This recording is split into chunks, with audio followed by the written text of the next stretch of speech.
Okay guys, welcome back to Gemma's Jewels.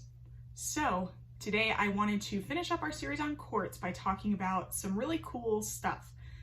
I'm going to explain something called inclusions.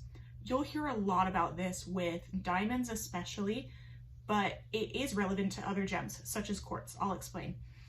So an inclusion in a gemstone is basically a foreign mineral or some sort of foreign material. Sometimes you can see them, sometimes they're really microscopic.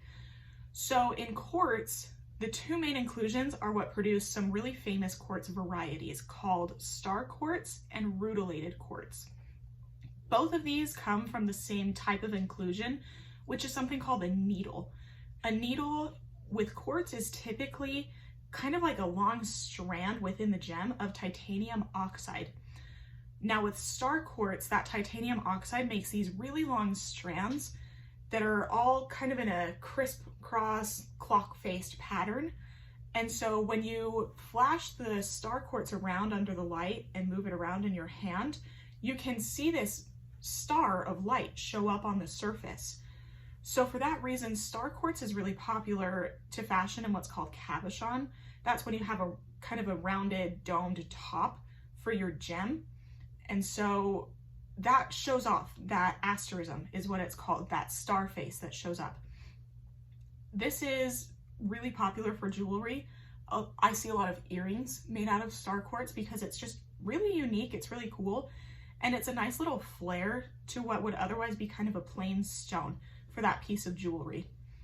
Rutilated quartz is the same kind of thing, although rutilated quartz is more of a collector's item. I can't say that I see a lot of jewelry made with rutilated quartz, but I see it on a lot of shelves or in a lot of gem collections that are just for looking at and admiring. Rutilated quartz is typically clear quartz. It doesn't usually have much color to it, but it's got, again, these titanium oxide needles that go through it, and they usually give off kind of a gold or silver color. And you can have rutilated quartz that's just a couple of those rutile needles, so it's still pretty clear with some spears of color going through it, or you can have so many that it's opaque and it just looks like a solid gold or solid silver gemstone. Rutilated quartz is actually one of my favorites to look at, and one of these days I swear I'm gonna have my own piece of it just to show people, just to look at and admire when I'm bored and when I want to look at my gems. Rutilated quartz is actually pretty affordable because it's not typical for jewelry. You're not paying for a piece of jewelry with it. I looked online and you can find rutilated quartz for probably $100. You can find one that fits in the palm of your hand for about that price. So again, it's kind of hard that I'm starting with these colored stones because I'm giving you these prices that may sound kind of outlandish, that may sound a little bit outrageous, but in the world of gems and jewelry, $100 for a piece of gemstone that fits in the palm of your hand is an insanely good price. It's a total steal. Star quartz is along the same lines. Star quartz is really cheap.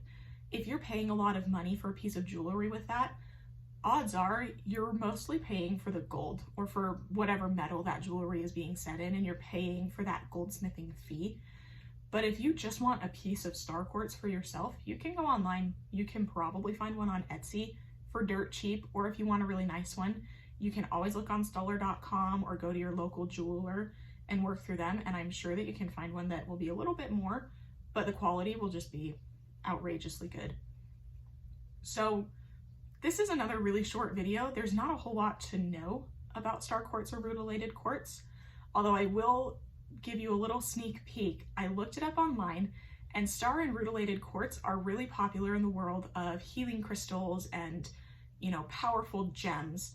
I'm not going to get into that today because I have started working on a longer video specifically about healing crystals and the powers that we get from gemstones if we do, and just kind of the science behind it, whether or not it's true, whether or not it's worth looking into.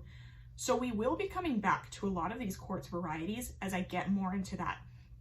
But until that video is published, this is going to be the end of our quartz series, and I'm going to start moving on to some more popular gemstones that people have heard of more often and more frequently, and that we see a little bit more through history.